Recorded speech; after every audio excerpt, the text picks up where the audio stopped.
well, thinking about where your opponent is located. Yes, that will come with time. Yeah. Wait, I have one more general question. Yeah. I've seen a bunch of videos where you recommend going, for example, into the Naga for the second hero or the Panda for the second hero. Yep. Do you think that's worth it at all for me right now, or do you think I should just play Keeper of the Grove every game?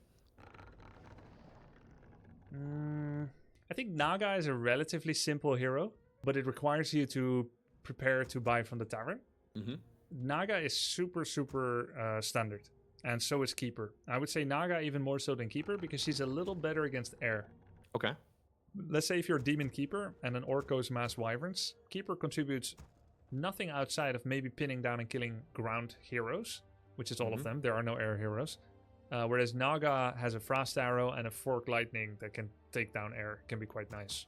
So I think it's worth for you not to go Panda yet because it will be too hard. But Keeper and Naga are both valid options. Okay. I leave it up to you. So do you have any specific like matchup recommendations where like I go, for example, Demon Hunter Keeper? Yep. Night Elf versus, versus like, Night Elf versus Night Elf. Demon Keeper, Demon Naga is both good. Naga is slightly more aggressive. Keeper is slightly more about late game. Basically, Keeper at level 1 is better than Naga at level 1 in Night Elf Mirror. Then at level 2, 3, Naga is better again. But then at level 4, Keeper is better again. Okay. And there's one more thing. Naga comes out 75 seconds faster than Keeper because Keeper has 55-second production time and then 20 seconds walk time to the middle of the map. Whereas Naga starts on the middle of the map and has no production time. So if you're rushing or defending a rush, Naga could be better. I see. Okay, yes. Thorns is very powerful in bespoke situations for Bear Mirror. It's very, very good. So Entangle and Thorns. And then it's also good against Orcs with Blade.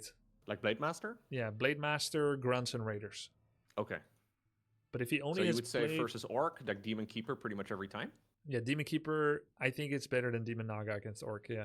So the reason I'm asking, like, I would like to play the same thing every game. Okay. And I can already kind of do it with, you know, Dryads and Bears. So I was thinking if I can just, you know, do a carbon copy of the exact same strategy. I'm just going to give you the rules match. now that you'll play with for now. Knight of Human, Demon Naga, Night Elf, Demon Keeper, Night Elf versus Undead, Demon Naga, and Night Elf versus Orc. I would say it's hard because Entangle gets dispelled by Mirror Image, and Thorns doesn't work on Zerkers. It only works on Grunt Raider Blade. Because I don't know what matchup, like what units he's going to make, I'm hesitant to recommend Demon Keeper. Okay.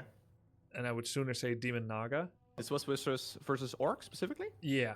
I've written it on Discord as well. I think the safest is to say Demon Naga as well for Night of Orc. Okay. If you really want to do only one thing, then that's no, it's the okay. priority. Like, I don't mind doing one thing. I just would like to do the same thing in each matchup consistently, if that Let's makes sense. do this for now. Demon Naga everywhere except Mirror. Okay. Okay, so I have not played Naga ever. So I can definitely give that a shot. I played a few games with the Panda. He's tough. I found the Panda very flimsy at level 1, and then when you get the combo going, it deals a lot of damage. Yes. I think the Naga is mostly just the Chain Lightning ability, right? And then the Frost Arrow? Frost Arrow. Basically, you go Frost Arrow. You know you have to activate it, I think, right? Frost Arrow, Fork. Okay. So Pharaoh, Naga is Fork. Frost Arrow, Fork. No. Frost Arrow, Fork, back into Arrow. And then Tornado. And then I guess Alt. Yeah. Tornado will be fun. Okay. So that'll be like one of the main things that I'll try out as well then tomorrow. Cool. With Demon Naga. Are you still up for one replay watch, or do you need to go? Oh yeah, absolutely. No, I have time. Okay, cool. So I have loaded your most recent ladder game. Oh god. I've not pre-watched this, but let's just look at a couple of things so we can go into the bit more practicality realm. I hope I don't forget my second Mumo this time around, dude. I don't remember this one specifically. Oh, this one. Is this the one I played yesterday? Yeah, the last game you did yesterday. Yes. This is my first experience playing against a Tauren Chieftain first. Oh, wait, I heard you on stream about this. This guy was a lamer, you said. Yeah, I was not familiar with the term lamer, but this was a weird game. Yeah. I know you already know about this. Ultimately based on having to think in the game, which took a lot of effort. Makes sense. I had to think about the game a lot. Makes sense. That's usually, it happens in these lame games like base raid, hit and run. It gives you a lot of time to think. Like Ari had a game like that as well. And okay, there we go with the next Swiss. Okay. I found this map pretty cool because it's I think the only map I've played where it has a shared base in the middle. Yep, without creeps. Yeah. But like the fact that there's not like 3 bases for both players, but there's 5 bases in total, like 5 gold mines that is kind of cool. This map is made by a maths professor from the US. Okay.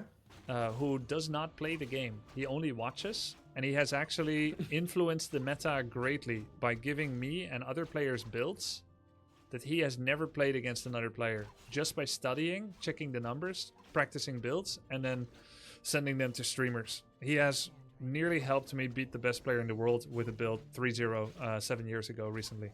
So like, this guy is kind of a legend. 6 months, baby, let's go. And he made this map. Grubby, good content. Right. That's amazing. That is recent. Very recent. So immolation. Little rule about immolation, write this down. Use it on 2 creeps or more, never 1. Okay. Yeah, I was actually when you were talking earlier about the mana spending in the Moonwell, there has to be a point where you stop using this for the most part for creep camps, right? When would that be roughly? Stop using it once you're well, I would say you keep using it until you're level 3. Okay. So that you can reach your power spike. But maybe you also, so the problem here is after the first camp you are already sub max mana, unable to heal full. Okay, let's talk about the situation. Yeah. You're aware that you uproot too early, right? We talked about that in the analysis video. Yeah, I don't want to do it until like the first creep is close, right? Yeah. Then you would have had triple immolation spread.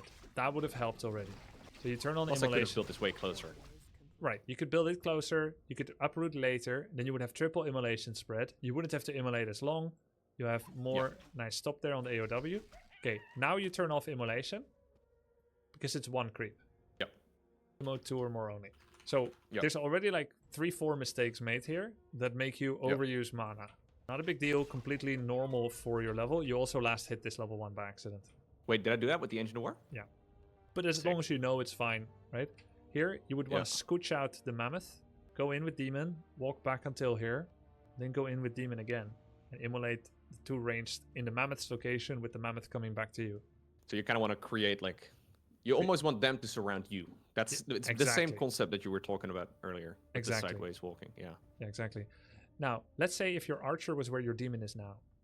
Your Demon goes in, you pull the Mammoth out here, your Demon goes in, Mammoth goes to your Archer. What do? I would have to attack my own Demon with the Archer for a sec. Yep. What do most people do of your level? They lose their Archer. Okay. Yeah, so it matters. You actually Is this, by the way, the last game that I played after like a pretty long gaming session? So I think this may also be like one of the messiest ones. This is like when the caffeine has long run out. You know? Okay. You actually did last game of the day moment. You did something very cool here that I learned from, because the Archer is within ensnare range, but outside of, well, it's within ensnare acquisition range, but outside of the casting range. The Tuskar pulled closer to the Archer to ensnare it. Because Archer is max distance to the left attacking this guy. This guy ensnares. It actually makes them huddle together. And if you were to stand here now, which there is space for, you would also get triple immo spread. Yeah. So this is something you could practice against AI for this camp. By keeping Archer here, checking to see if you can make Trapper come close enough that you can stand right here with Demon and get triple immo. Yeah. Right now you don't have it on Trapper because you don't know that you could be here. But I can tell. No, I should definitely be. Now you turned it off. You can I actually thought the on. range of it was a little bit bigger if I look at this better. Like, I haven't really paid attention to it that closely. Yo! Always love the stream and depth of knowledge. Hope you're doing so well. now we're in an interesting position where you are sub max mana, but you are near max. So you also just made a 3rd Moonwell. The way that I would look at this, and I say, I would like to reach max mana for a brief period of time as I go back for another Moonwell heal. Once your mana is max, because you always dual consume for both your health and mana at the same time, once your mana is maxed, you save loads of mana healing your health for Moonwell juice. Understand? Yeah. I'm not sure you completely 100% follow my goal here. So Are you trying to say that for the next camp I should not be getting immolation activated, or? Correct, because you're so near max. If you had half mana now, I would say use Immo, because if you had half mana, you would use Immo in the next camp, because you're already not going to be able to heal max anyway. Right. And the consumption for health and mana of Moonwell Juice is always 50-50. So when your mana is half, it's hopeless unless you have lots of Moonwell Juice. So you might as well maximize DPS via immolation to minimize damage taken and time spent. You then go home and you heal. It will never be enough anyway. But because you are near max mana, and if you take the camp, you will be about 40% health, even without immolation. Because you're near max, every point of mana you regenerate now and don't spend is 4 extra health from Moonwells. Right. So you take this camp. It's a little slower without Immo. You go back. They're regenerating Moonwell Juice only at night. You come back here. And now if you had full mana, you would get 100 life per Moonwell because they have 50 juice. This one finishes with 100. That's 200 life. 100, 100, 200, 400. You have how much health? 200. You're missing 400. Yes, you would have taken it a bit slower without Immo, but you'll probably be 85% health minimum. But now because you spent mana and didn't wait for regen, you're 60%. Right. Yeah. And now actually... Yeah, I guess I shouldn't have been in this position in the first place here, right? Like I should have already done a better job with that. Yeah, there's a couple of other things to point out, but you're in a weird position now where even though you've taken 3 camps and you've gotten stronger by more levels and more items, because your Moonwells are empty and because Night Elf has no way to heal at tier 1 without Moonwells, you're actually paralyzed from PvE. Yeah. So you've already lost the game, essentially. It's not true. Yeah, I guess a good player, this is basically unwinnable now, right? Yes, yes. And of course... So would you say if it is like a complete... like say I wanted to simplify everything, would it be worth going mana burn into evasion instead? Yep. And just skip immolation? Yep. I recommend new players not to play immolation for this exact reason. Yeah, because it seems like it adds like... not just 1 layer of difficulty, but like a lot. 3 layers of difficulty in Moonwell Juice management. Every camp, you're like, oh, I need to maximize immolation. I need to remember to turn it off. I need to remember to turn it on. I need to juggle my Moonwell Juice. I need to not but use it. But it's never been a consideration of mine at all until you brought it up. So you know what? I didn't even think about asking you not to use it yet until you asked. Such a relief. I've just been following along a little bit, but I see, Yeah, such a relief. Oh my god. Okay, cool. Yeah, let's do that. Second tip, springtime. You think, okay, so you think I should not play immolation at all for now? Yeah. Because of the difficulty of Moonwell management. Let's revisit it when you reach 1050 MMR. Or maybe 1100. 1050? 1050 or 1100. Okay. You can revisit. Or 100 games, whatever comes closest. Okay. No, that's yeah, okay. That's fair, right? But I'm so glad you brought it up. Fair. Because your mana spend will be much lower. Well, I'm just trying to think. Like, I have also accidentally gotten mana burn first. Well, that's fine. Which, yeah. I didn't play immolation in those games, and it seemed to work out okay. Yeah. If you Wisp Scout and you see they're creeping, you can even evasion first. You get 1.6 or 1.7 from the first camp, and then you do another camp with evasion. Then you get level 2 and mana burn from that. So if you want to scout, should I... When do you normally send the scout worker out? The pro Wisp is Altar Wisp. If you're not pro, which you are not, I'm completely fine with post-tech Wisp. So 21 out of 30, you're just tech, then you take a Wisp. Is it the pro way? No. Will you miss some crucial info? Yes. But it's okay. The post-tech Wisp checks, are they also tier 2ing, like I am? That's question 1. Okay. And the second one is, are they fast expanding, like I am not? Okay, so be level 2. When tier 2 scout? Yeah, when start tier 2 scout. This is a good time for you in your current stage of development to scout. And your goals will be, are they teching already? Which would put them roughly the same foot as you, because after all, you just teched, right? So you show up when your tech is 40 seconds in, 50, 60 seconds in. If they're teching, you can assume roughly they are teching normal fast speed like you. Yeah. And the second goal you're checking for is, do they have an expansion? Keep in mind, some bases, some maps have multiple expo possibilities. Right. If the Wisp dies, and you don't know if they have expo, and you're blind, and the whole map is dark, you need to send another to check, do they have expo? I heard you say on the stream today that you want to get a head start early on scouting. I know you don't know what the significance of Rax, War Mill, Triple Burrow Shop is. That's okay. At least check if they have an expansion. That's information that needs to be decided upon. Yeah. So do you think it's worth sending 2 wisps out onto the map? No. At tier... Try to send one and don't lose it. Okay, Otherwise, it'll cost you too much lumber. Yeah, okay. What is okay is what you did on that map on Warhail, is where also around this time when you're teching, can be earlier than this, take a wisp, send it around the corner, shift, and then put it on this tree. Right, yeah. So that's what I was thinking. Like maybe you want to do that before, but I guess nighttime isn't over until much later. Yeah, but actually to answer your question, yes, it is worth to put a second wisp on the map and park it near an expansion behind the mine, whatever. Yes. Okay. Okay, so specifically about springtime, you couldn't know, but you Ancient of Warcraft the wrong camp. Okay. They're both green. This is green, as you see on the minimap, and this is green, but you want to start with this. Part of the reason you're out of juice is because you took the harder camp solo and the easy camp with AOW. Okay. So is there an easy place to figure that sort of thing out? Yes, the website. Like I've seen a few websites where people have linked, but I have no idea about their accuracy.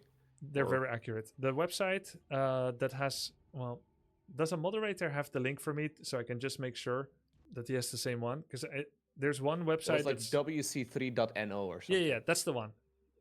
Okay. Use that and check for any creep camp that gives you not 1.4, not 1.5, but 1.7, 1.8, or 2.1.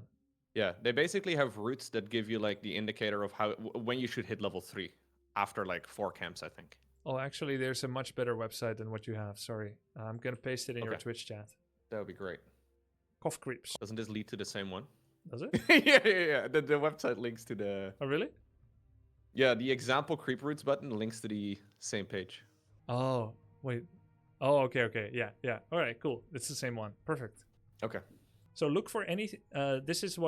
Look for any camp that gives you between 1.7 to 2.2 level. So the Ancient of War camp must give you 1.7 level minimum. Okay. So I will include that as well. Okay. That was the start. Now let's look a little bit at some follow-up. This is like an unwinnable fight. Oh, maybe you're still typing. No, sorry. Yeah, I was just copy pasting the thing in my great Google Notes. Yep, it's great. Or actually, Microsoft Notes. Even better. OneNote? No. Oh, okay. Note I use Microsoft OneNote. Okay, this situation... Yeah, this should be game over right here, right? Because I messed up the choose. Yeah, if he has dust, it's game over. And without, you need to get really creative. You can... Well, actually, it's super easy here. You put one archer in each and you shadow melt because he has no dust. Yeah. Is there an easy way to know if there's a hole in my base like that? So you immediately see here that there are 2 holes in the base. What about the gap between the altar and the moonwell? Yeah. You can go into the map editor and check the blueprint for every building. But you can also write down the following rules. Here we go again. Here we go. I'm not going to use my previous explanation, guys. People feel really weird when I talk about hard edge and soft edge. We're not going to say anything about edging. Okay. Well, that's a shame, but all right. All right. Well, later in DMs. Hunter's Hole, Moonwell, and Trees are one category. Yes. Hunter's Hole, Moonwell, and Tree Line. They're really tight. Right. And everything else is flaccid, is soft. Oh my god. I don't know how else to say it. You said you weren't going to do it, but you did it anyways. I did it anyway. Oh my god. Okay, so Hunter's Hole, Moonwell, and Trees provide really hard wall-offs. And everything else does not. So if 2 Ancients of War are as close together as possible, everyone can go in between. If an Ancient of War is against the Tree of Life, everyone can go in between with one gap, even Demon, or Mountain Giant, or Bear. So AOW, touch, Hero can go through. If AOW touches Hunter's Hole, as close as it can be, Wisps can travel, but no heroes. Okay. Because, remember, Category 1, Moonwell, Hunter's Hole, and Trees. They're really tight. Trees, Hunter's Hole, Moonwell, tight. Okay. So if tight touches tight, like these 2 Moonwells, no one can go through. I see. So, what's happening here? You tell me. Altar is soft. Yep. And Moonwell? It's hard. Yeah, and they touch each other. So Wisp can go, Hero cannot. Altar is soft and trees are hard. So who can go here? A wisp. Correct. Well, that's how. I see. And Hunter's Hole is hard. Tree is hard. So who can go here? Nothing. Correct. Well, there we go. That wasn't that hard. I see. Oh, no. That makes perfect sense. I you know what? People may give you shit for the explanation, but yeah, no, it makes perfect sense. Okay. Alright, so how the hell do you stay alive here? Oh. Backs up, I think. Lack of commitment. All right, well, that always works. You have He's done... got commitment issues. It's okay. He saw all the soft and hard edges. He's like, you know what? He's like, this guy edges, and he just left. He pulled back. Okay. So I panic and start making huntresses, which I never make. That's okay. That's good. Hunters counter grunts, kind of. Not headhunters. This is where I though. found out about the second hole in my base. Yep. Always sucks when a guy sneaks up on your second hole. Right. Okay, so this is interesting. You pulled him past your Tree of Ages, which is great because it has an auto attack. You pulled him into the Hunter's Hole. Into the Ancient of War. Nice cancel too. Gloco, how do cancel mechanics work in StarCraft? Do you lose money if someone hits your building when it's building? No, you lose it if it dies. What about a And Nexus? if you cancel it, you'd lose resources too. A Nexus cancel is 300 gold, correct? You get 300 gold back. Yeah, you get 300 gold back. And if it was nearly dead, you get 300 gold back, correct? Yes. Yeah, so It here doesn't it's matter. different. So you get less in this game? Yeah. Here, the percentage of damage you lost on the total health is the percentage of resources removed from the 75% you would get back. So, a 400 mineral nexus gives back 300, but if it was also half dead, taking 750 damage, you get back 150. Interesting. Okay. You will make a judgment call when a half HP lore is being attacked. Will this make it or won't it make it? If it's not going to make it, that means you have to cancel it. You will then make a second judgment call. Cancel early or late. Canceling early recoups maximum resources. I see. And canceling late wastes maximum of his time. Yeah. Now you know you have a decision to make. It's interesting how, like, it's probably the same people at Blizzard that designed this for a lot of games. But then they still decided to very specifically make different decisions there, right? It's interesting. And I can tell you why, because I remember when that got changed. Because it used to be like StarCraft 1 and StarCraft 2. Let me guess, it was recent? It was very recent. How did you know? This also happened when during the first year of Warcraft 3. What was happening is people were tower rushing a lot. Think Cannon Rush, but in overdrive. Cannon Rush relies on going behind a mineral line in StarCraft. Here, people put down 4 towers in your face. Very brazen. You never want to see someone erect 1 tower, let alone 4 towers, right in your base. So, those towers, someone puts in a lot of effort to cancel them, and the attacker keeps canceling them for 75% money back, even if it was nearly dead. This was so OP that they gave a loss to the attacker, to the building canceller, to balance it. Because tower rush were too good. Interesting. Okay. Yeah, that's why. So they made the mechanic a lot more complex in that regard. Yes, that's cool. They made the decision making around it more complex and interesting and balanced. Nice stuff. Okay, this was really nicely done. You're going mass pairs. This game you didn't go. So for you mentioned, you mentioned in the replay that I should not be making these druids until tier 3, right? You can make them early in preparation of, but you should not delay your tier 3 because you're making adept bears. Okay. Yeah. So I should probably have made a few dryads here, like maybe 1 or 2 bears at most, but it's tough to say. If you're strapped for Moonwell juice and your demon is low, you are gonna go tier 3 regardless. And you have double lore and tier 3 is building, you can do a bear and an adept upgrade and get that rejuvenate out on your demon 3 that no longer has juice. And then, if you want more rejuve, you build 2 more bears. Now you have 3 adept bears, no master claw training, tier 3 is still building, but it's still good because rejuve. But keep in mind to treat them like High Templars, not Ultralisks. Yes. I find out, this was the same session yesterday, that these guys are very weak. Until they get bear mode, and suddenly they hit like trucks and they never die. But yeah. It's actually crazy to see you use them this way. It reminds me that how would you know unless you like sit down, study their numbers, think of the implications. But you would normally. It's kind of like High Templar into Archon. It's not far off.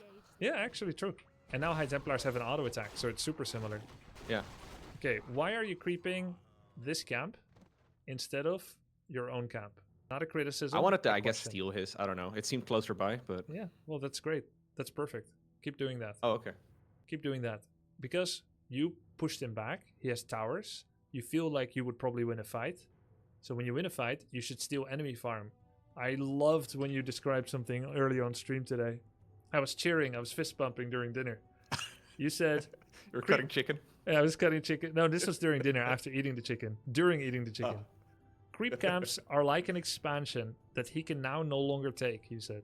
Yeah, that's very relevant in modern StarCraft for Zerg versus Terran specifically, where like they basically fight for the final resources. So like it's common for a Zerg player to try and steal the base, because once it's mined out, resources are gone, right? Like if you can take a base that is supposed to be the Terrans, and it's mined out, obviously not only do you get the extra resources, but they won't get it. So it's Yeah. Do you mean Zergs are taking more aggressive expo against Terran first to deplete it? Yeah, Terrans have been turtling a lot more over the last couple years, so they sit on a lot of like planetaries and ghosts, and it's really hard for Zerg to attack, but they expand pretty slowly. Like they make lots of command centers, and then they drop a lot of mules when they do get an expansion, but they don't expand that quickly. Yeah, well, it's exactly like that. And this is an example of how income and extra bases are not the end-all be-all of gold generation or resource generation in Warcraft 3. You've got additional resources, which is creeps and XP, and it's a zero-sum game, so you take theirs first. Lovely micro here on the demon loco. Thank you. I'm trying to run around. A lot of people right-click heroes here. Did you just give invul to him? Yeah, you did, because your inventory on demon was full. Your keeper tried to give invul to demon. Oh, okay. Yeah, but the rest was great. And try to always keep one flex slot, if possible, just to be able to give those last-minute items. So if you were to be in this spot, right? Say it is filled up, the whole inventory is filled up right now. Would you sell immediately the slippers? Yeah, if I was full, I would sell either slippers or claws. Slippers give 3 damage, claws give 5. Slippers also give 6% attack speed, but agility shares with that additively on a hidden base attack speed. So every agility point gives 2% attack speed. So you would think, okay. Oh, 6% attack speed, that's 6% DPS? Well, not quite. Without making it too complicated, 6% attack speed is about 4% attack speed, roughly. So the Slippers gives 4 DPS via attack speed and 3 DPS via the actual damage, let's say. So Slippers is actually just straight up better than Claws on Demon. Gives more damage. So I would sell 1 Claws if I was full. Let's say Circlet, TP, Slippers, Claw, Venom. I sell Claw, I buy Invulnerability Potion. Okay. And also the armor, it gives 1 armor, right? Slippers. It's 0.3 sure. armor per agility. Okay. So 1 armor is 6% EHP. Yeah. Slippers is way I'm better assuming than it would Claws. always take priority though if you have the money for it to just give the item to Keeper here. Yeah, true.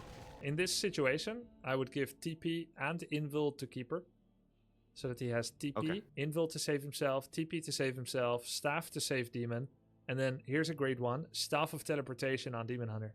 I bet you didn't... I don't understand how that one works. Yeah, so there's an item in the Goblin Merchant called the Staff of Teleportation. It's worth 150 gold, and it will be your best friend. Okay. Staff of Teleportation has a 45-second cooldown and allows the using hero to channel it on any unit, worker, hero, or building that you own anywhere on the map. It does a 3-second channel, which is interruptible by enemy CC and by yourself giving an accidental move command. Not that you would ever do that on turn. I would never do that. Yeah, well, that's good. Let's rule that out. So it is a global teleportation. As you know, in StarCraft and in Warcraft 3, mobility is very powerful. So being able to teleport across the map is very powerful. Staff of Preservation TPs your demon to the main tree. You can then heal. If you then use Staff of Teleportation, you can go back to your army instantly, almost. I see. So you always want to have your Keeper and Naga from now on carry the TP that the demon will give if you still had one. If you need to buy a new one, Keeper buys it. He will have TP, Staff, Invul. Okay, hold up. Let me write that down real quick. So Keeper would have TP, Staff, Invul, yes? Yeah, Staff of Pres, to be clear. Yes. Staff of Preservation. And the demon will have Invul and Staff of Tele. If this was in any of the matchups that we talked about earlier, and I would have a Naga here instead, Yeah. would they have the same items? Yeah, same concept. She's Okay. TP because she's ranged. Demon is tank. So Demon is going to get focused more than Naga or Keeper. Then Demon nearly dead. You staff him. You quickly press F1, F1. Go back to base. Right click, shift right click, shift right click. F2, F2. Fighting, fighting, fighting. Press F1. Staff of Telly. Click on the healthy bear so that it doesn't die before the channel completes. Demon back That's with... a sick combo. It's so sick. And you're not really playing Night Elf unless you do it. Okay, I see. Yeah. And then you'll have space for 3 to 4 permanent stat boosting items on Demon because he's now not carrying Town Portal, which is another big benefit. I see. So I was considering the Staff of Teleportation mostly as a defensive item, but it's mostly an offensive item. now. Yeah, I think it's mostly offensive, but it has other purposes. Say you're over here. Now you're going to creep this. Then you're going to creep this. And you have a Wisp or a Sentry. Let's say you have a Wisp here. You see he's starting an Expo. And you're creeping this red spot. And then he's going to your base. You go defend in your base. You can even TP onto a sentry? No, not Sentry. Not Sentry. Oh, okay, okay. Yeah, great question. But let's say you have a Wisp here and you see he's like, while he was attacking you and you defended, Great Hole 40%. He just TP'd. You can staff your Demon with full life, of course, on top of your Wisp. Cancel the Great Hole. Meanwhile, you send your Keeper and all your units to catch up. Demon has invul, so he has 7 seconds invulnerability when his TC and grunts come in trying to CC you. And your Keeper walks up, saves the day with a staff or a rejuve or whatever, right? This is dynamism play. Staff of Telly gives you so many options to do cancels on expos that would otherwise be completely out of reach. I see. Yeah. So would you buy this when you are at like 50 supply? Yeah, definitely. Like right about right now? Usually I would say second phase of 50 supply. So is this the first time you reached 50, let's say? I see. I think you just reached 50. So you have the money. So now the answer is yes. TP on Keeper, staff on Demon. If you didn't have the money and you're fresh 50, don't do it yet. There are other more important things like make sure you have TP, heal scroll, start one attack upgrade, start an over Moonwell so you can go over if you needed to. Love you doing double over Moonwell. Great habit. Oh, there you go.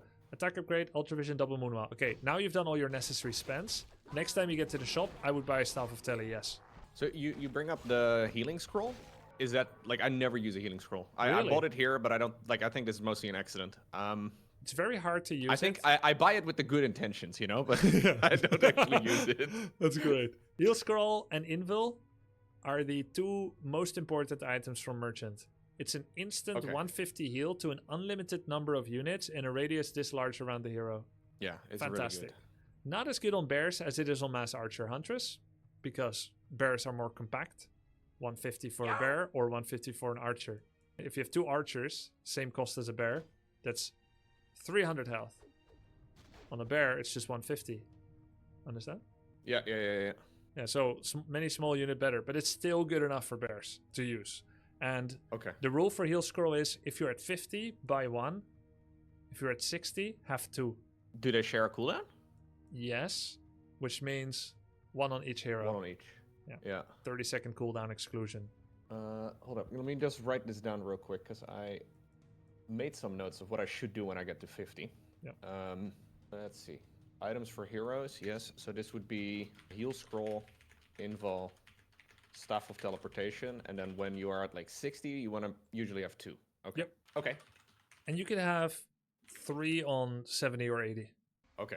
You just basically you buy them. You buy heal scrolls. Does the shop share supply? Yes. Like, okay. It's like that's not a Zelnaga reason to buy Watchtower. Control of it matters a lot. Yeah. Okay. Yeah, but yeah, that's one of the reasons I guess to buy them, right? Because Denial. if you have them, your opponent can't have them. Yeah, true. And heal scrolls have counterplay. If you click enemy heroes, which you will eventually get used to doing, you see what he has, you can come up with your micro plan for the fight. So if you see someone has heal scrolls, target fire 1 by 1 instead of spreading on everyone. I see. Yeah.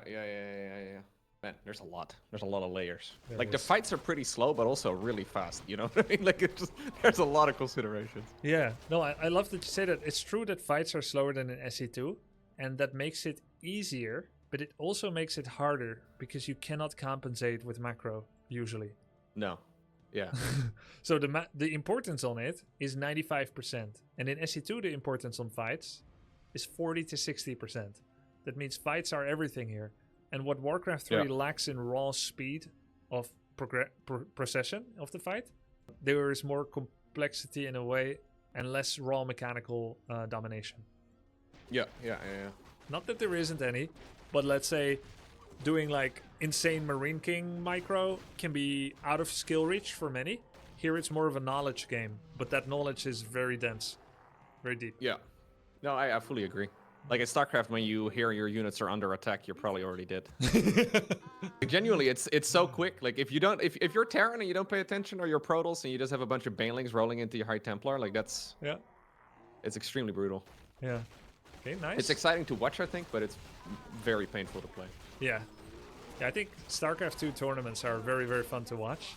Ladder, usually there's a lot of iteration where you do the same build many times, which I personally love to do, but will have like less variety in the play. Cool thing about Warcraft 3, there's so much variety because of all the different items. Wait, what happened here? Did you have auto replenish on? I think I put them on autocast. Okay, that is to be avoided because of the 4:1 ratio rule. Yeah, I think I did that when I panicked in the early game. Yeah, there is... when there were like 4 units out, that's when I... That makes sense. There is a legitimate purpose for autocast. If I get attacked on this Moonwell by 3 Footmen and an Archmage, and I put 2 Wisps to repair it, and then I want to look away, I will auto-replenish the Moonwell so that the Wisps will completely consume all the juice gradually every time they get attacked. But then I have to off it so that the full HP Dryad does not suck a little bit of mana, which you really don't give a shit about. Yeah. You gain nothing from this. Like your Dryads and Bears got full mana. Who cares? And you're still low. No, it's complete waste. Yeah. Oh, by the way, this is also important. The rule of percentage maintenance. Have you ever played Dota or Dota 1, Dota 2? Small amounts. Okay, not enough to get this nerdy. So nerd time again. No. Percentages remain. I will. Oh, for the rejuvenation, you mean? Yeah. Can you predict what I'm gonna say? I know that the bear mode basically doubles the HP of the druid. Yeah. And I always want to be transforming the druids back to non-bear mode when you use rejuve, right? Because it's a percentage-based heal, so they double their HP when you switch over. It's something along those lines. Yeah, you already know. Rejuve, do you know how much health it gives? 400. Like 400? Okay. Yeah, and the bear goes from 500 plus to 960. So a rejuve of 400 is worth 400 on a druid of the claw. It's worth about 750 if you do the double transformation trick. Yeah, so it's like basically twice as good. Yeah, maybe not 750, it's 580 to 960. Whatever that ratio is, probably like 1.7. Okay, let's say that Rejuve is worth like 680 health if you do it on the elf form. This is not maybe in the original version it had exactly 1,000, you know, but with the recent patch they changed. I would have to check the books for it, but I'm just going to say that you're right. So this is not just true for Rejuve, but for all forms of healing. If you use the heal pot on the Demon Hunter, it's worth 250. But if you drop your Keeper, let's say, if you drop the Gauntlet of the Belt of Giant Strength, which gives 150 bonus health, you will lose how much of your max health? About 19%. Spitballing. Mm-hmm. So dropping Belt loses you 19% max health. Current health was at 50, let's say. That maintains. You drink Heal Pot. You pick it up. Your Heal Pot is now not worth 250, but 250 times 1.19. Which is 297. Right. More. So you gained 48 bonus health by doing right click, left click, heal pot, right click. 3 extra commands, but you gained 48 extra health. Huh. That's pretty nice. Same thing with Moonwell I didn't Juice. even realize the belt would give that much, but that's a really interesting mechanic. Strength is 25 health. 6 strength, 6 times 25, 150. Circlet, another 2. What? It's just flat, like Yeah. it's just 25 HP for each strength. Yes. Even on a non-strength hero, like all of that is irrelevant. Yep. The only Okay. attribute advantage, as you see here in the tooltip, is getting bonus auto attack damage, which is why sometimes you will put intelligence on a panda, even though he's strength, because his spells are awesome, rather than putting it on Keeper, who is also int, because his spells are bad late game. I see. Okay. You're prioritizing the mana from int over the auto attack damage. So ask yourself, if you have a mana item, first, who is int hero? Do I want bonus auto attack damage? But also ask yourself, who needs mana the most? Whose spells are the most kick-ass? Who runs out of mana the most? They could Yeah, into that makes them. a lot of sense. If you have double Pendant of Energy and a Periapto Vitality, and you approach Moonwells, and you drink them empty when you were low, you are literally wasting 1.5 Moonwell full worth of juice. Yeah. So you do right click, left click, hold shift, right click, left click, right click, left click, and then shift still clicked, right click, right click, right click, and then right click here, Move back. and then right click all three. And you have shift down during all of it. Yeah. You follow, right? Yeah, no, I follow. Yeah, I understand the reasoning behind it. Yeah. And sometimes an enemy will steal your items, and it's great. I'm so smart, and I'm actually an idiot. I didn't realize. I knew it would work like that for the rejuvenation, but I didn't realize it would work like that for items. Right. If I asked you, would it work? You would say yes, but you didn't think about it. I didn't think about it. Yeah, it makes sense. You're doing double Orb of Venom. Where did you learn this? My logic here is that it seems that my damage is like 60% coming from my heroes, maybe more. I don't know.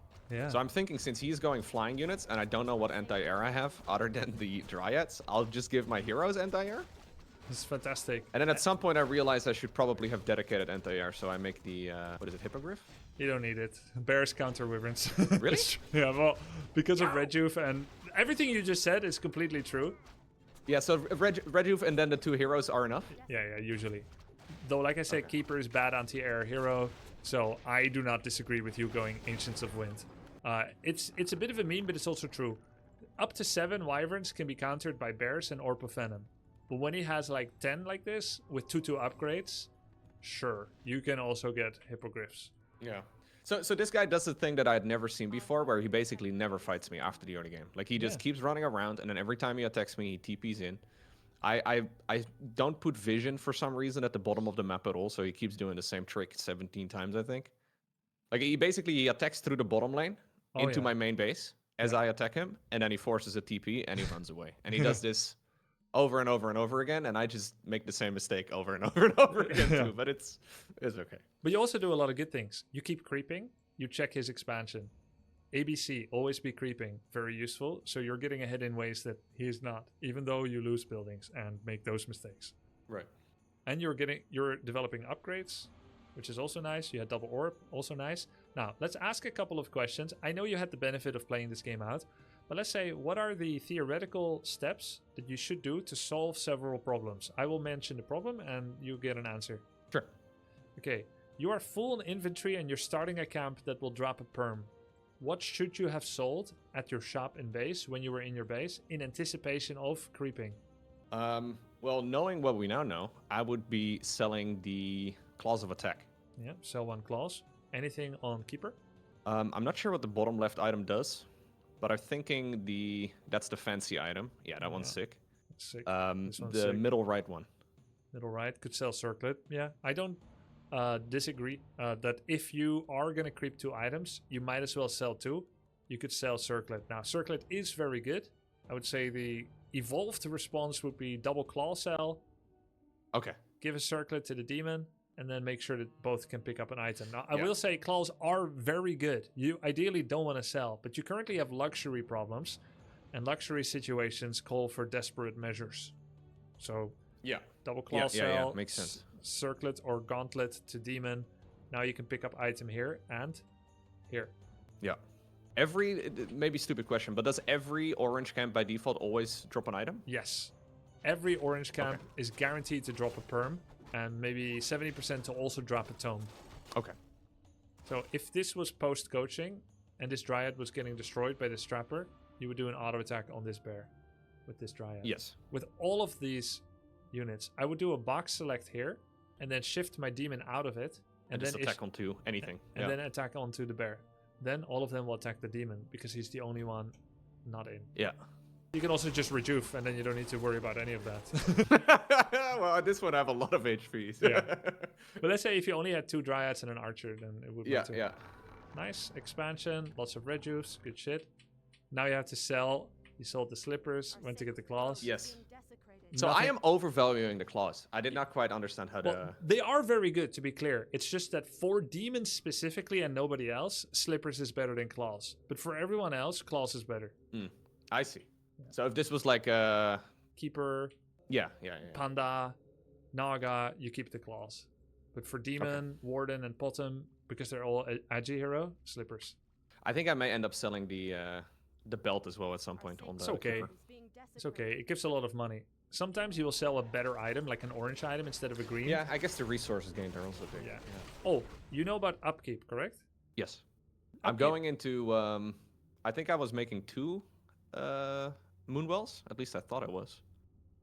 Maybe he killed some You when were, I, but he when killed he some. attacked. So you went from 40 to 60. Yeah, yeah. This game gets very messy. Upkeep reduces your income. You know it's minus 10 plus 7 when you have upkeep? Yeah, so the base does still run out at the regular rate. Yeah. And you have other sources of gold generation outside of income from gold. Do you know what they are? Well, killing creep camps Correct? and selling items, I guess. Yeah, correct. And those are also taxed. There was a game where I had lost my main and I was at like 80 supply or something and I didn't have money to remake. So and you see how much gold it gives? Yeah, I sold like my entire inventory thinking I could easily get it and then I still could not afford it. I was selling all my fancy stuff. You were That was probably a painful post game. 80? Yes, I was very high in supply. Oh, so you got 40% from anything, and it's already 60% of its OG cost. So you're getting very little. You're getting The Taxman won that game. Yeah, they won. Oh, and in 2v2, upkeep also steals gifted money. Oh. Doesn't really matter. Well, actually, it does matter. There's also going to be Yeah, 2v2. I saw the thing here. Oh, yeah. So it says plus 240, but actually it's more like plus 165, whatever. Oh, so the amount on the screen is not the amount you actually get. Correct. Unlike here. Yeah, but these do update. Yeah, here it says plus 7, but here it says 240. It's lying to you. This should change, actually. That's actually okay. There's no consistency there. No, there isn't. Huh. I'm gonna make a note of that and make a YouTube video about it. Maybe they'll see it. Blizzard, please. Blizzard must fix this immediately. This glaring issue is ruining games for gamers worldwide. You need the title and the thumbnail. So your YouTube game is strong, I can tell. Oh, he helped you does with does the Q ability of the keeper last through the TP? No, even if it was on a non-TP target. So by that I mean if you entangle demon and demon TP, then it's insta gone because of the TP gives. No, invoke. I mean I think I entangled. I think it was a grunt just now in the previous fight. Dispelled upon teleportation. Okay. Yeah. Ooh, interesting game. Interesting. Research finished. Oh yeah, he's not gonna know which tree entangled the mine. Genius. So at this point, I do not yet know of the ability you mentioned in the replay analysis of an upgrade that apparently makes my trees a little bit quicker when they're so he is slow moving. I didn't know that was a thing. Very slow. It's kind of a race who gets to entangle, but looks like your old chap lost the race or just does not always. But with beat the there. upgrade, he would have won. So now he has got like this awkward decision to make. If he could kill a tree, he doesn't know which one entangled. Yeah. Yeah, it's very smart.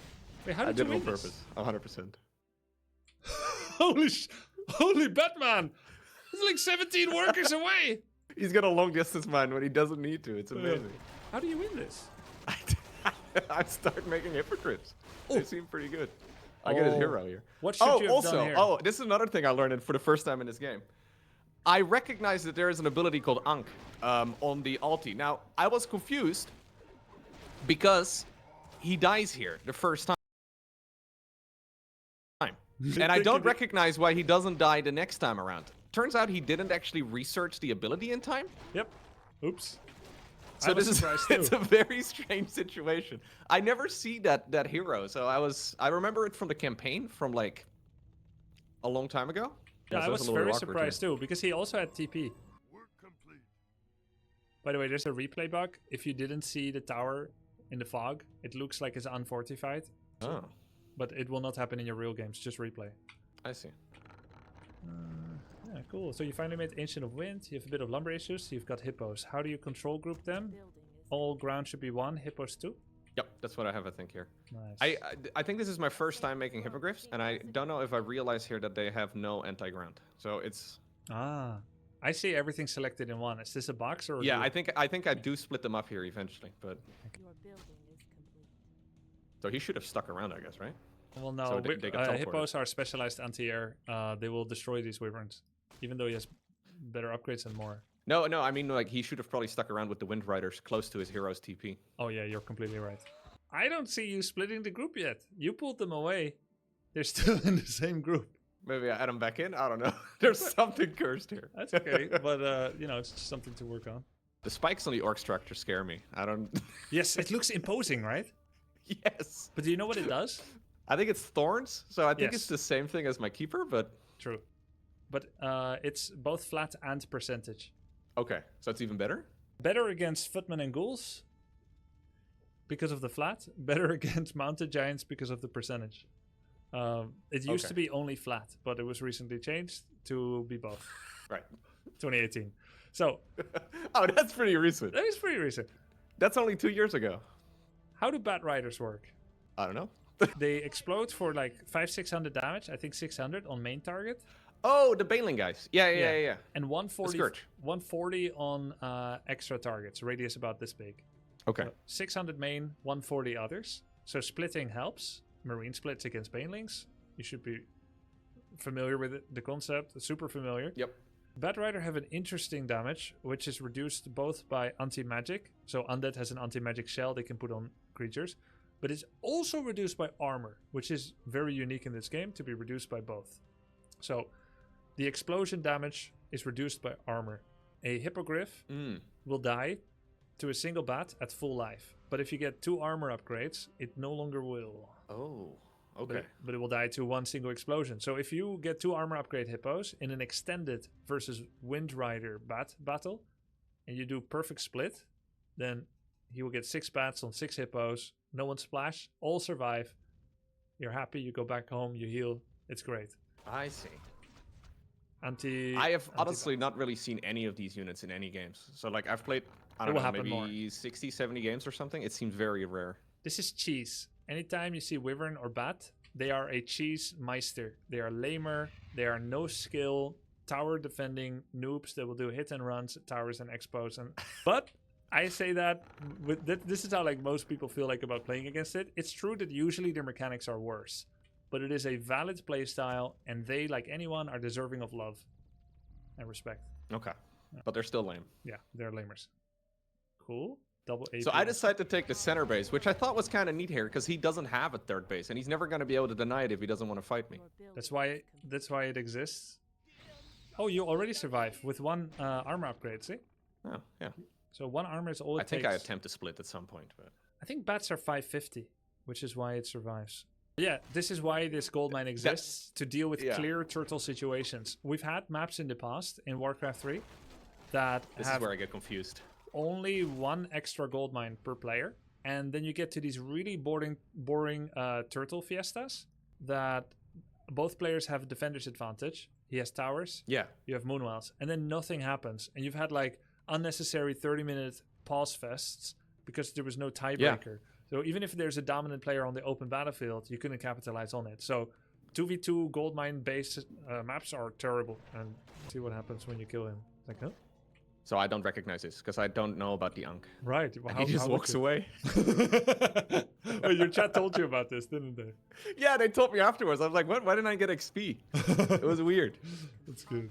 Oh, the reason But I like shared expansions for the exact same reason in StarCraft 2. We see it on like maybe half the maps now. Oh, yeah. Maybe a little less. But basically, like the final base, even though there's like, 17 or something, like the final base is like in a position where both players can mine it equally easily. You get like in these very long games, at least you get some sort of initiation rather than players just sitting. Yeah, it makes sense. It's good game design, map design. The reason your hippos survived the bat is because of devotion aura. Oh, okay. It actually says 1 armor, but it's 1.5. Blizzard? The tooltip is wrong. Blizzard? Hello. Care to explain? So this is 9. Another video. Yeah, this is 9% EHP. I'll do it in the same video, maybe. What do you think? I mean, it's a weird bug. Do you think I should do it in a short or long? Okay. Cool. Oh, very nice game. Well crisis managed for something you've never faced before. Your building is complete. Thank you. I tried, but it's a messy one. We haven't talked about strategies much. The reason is Night Elf only has 1 strategy. So I don't have to give you It's any build order. Dryads and Bears. Yeah, it's Dryads and Bears. You add hippos. I like that though. It's nice. I can imagine it gets boring, but I feel like for this, tournament we're playing, it's perfect. I think so too. You can get creative and do mass hunters builds, archer all-ins. There's no air builds. There's no dedicated air builds. You cannot go talents, chimera, hippo, or hippo rider, or fairy dragon, or glaive thrower. So you've got 6 units that you cannot proactively make, but you can make archer, huntress, bear, dryad proactively. And outside of Right. those 4, everything is reactive or trash. I tried it here. It didn't work. It was nice. You were positioning in front. I've seen some good mechanics from you. You're gonna gain, I think, a lot of MMR.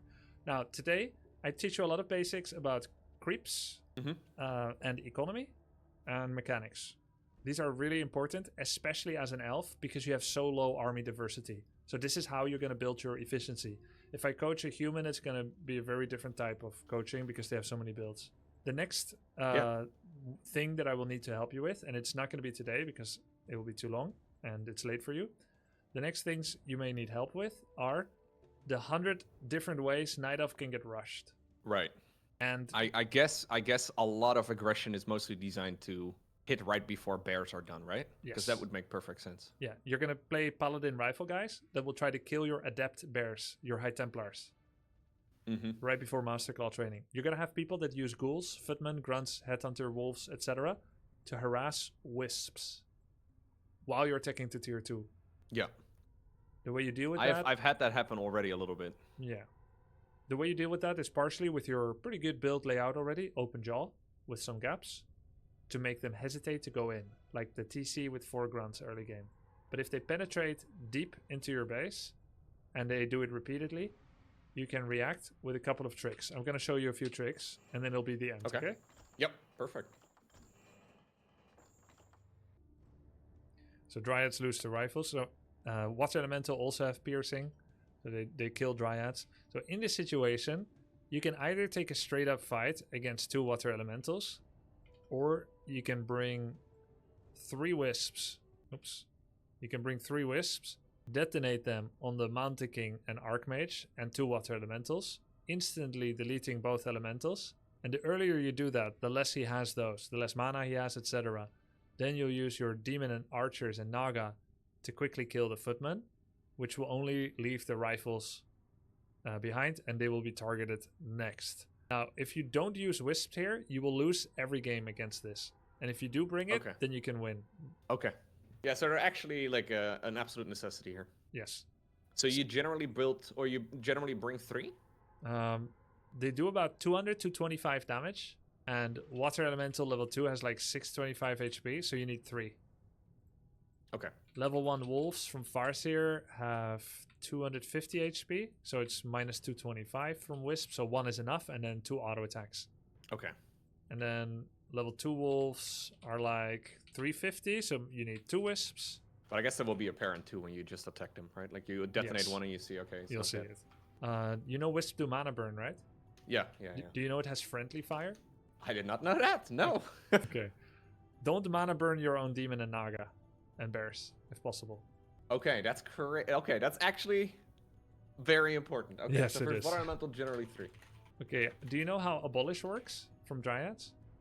So I know there's an auto cast ability, and I know you can cast it manually on things like Water Elementals. Oh, perfect. Yeah, that's the I've done it like once because I keep forgetting that is a thing. Okay, very important as well. Same reasoning. But be careful, Abolish is short range. If you go in range to Abolish, rifles can hit Dryads. So that's Okay. often a trade-off. This is why humans still summon Water Elementals, even though you've got 10 Dryads. Because they want your Dryads to step up, and they're going to micro their rifles to kill them once you do. It's a very familiar song and dance for this matchup. So you always need to. That's the ability you always need to research, right? Correct. And it takes quite a while. Okay. But it's cheap. Yeah. 50.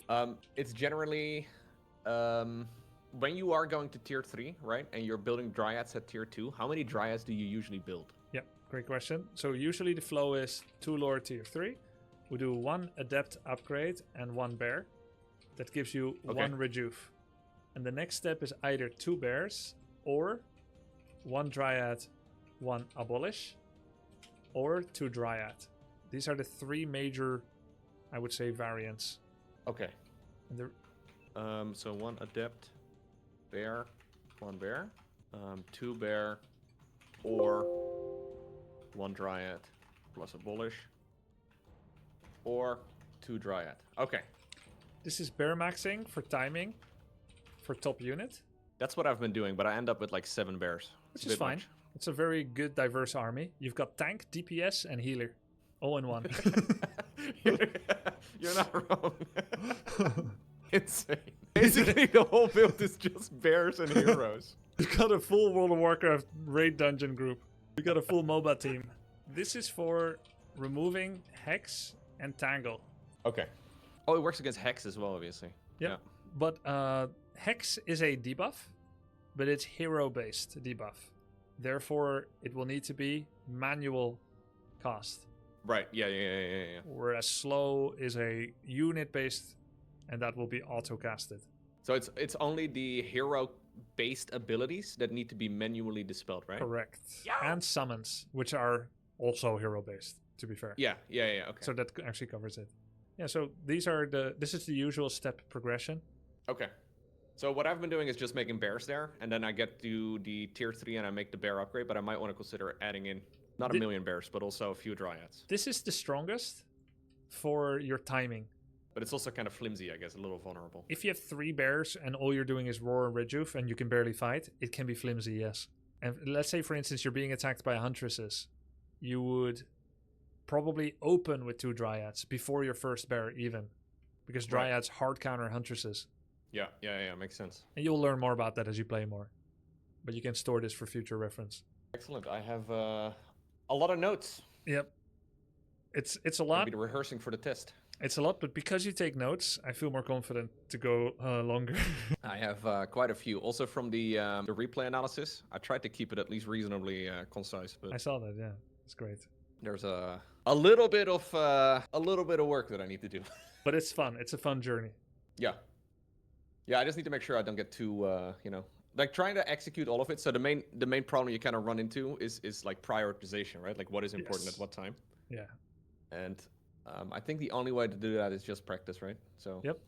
So nothing again for us two in the next few days because application and it's going to take some time. But anywhere from like, if you put in enough games, anywhere from like Saturday, Sunday, can always do something again.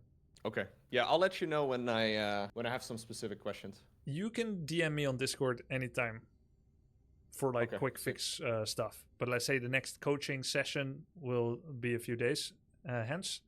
But you can always message me on Discord. Like that. Yeah. Yeah, like No, for I questions. definitely need some games here to implement all of it. Cool. Loco, you were a great student and a great guy. It was super fun. Yeah, thank you so much. This is super useful. Thank you for taking the time. This is sick. My pleasure. Good luck on the ladder. Yo, you too. Bye-bye. Thank you. See you, Loco. Okay. Whew. Nice. Guys,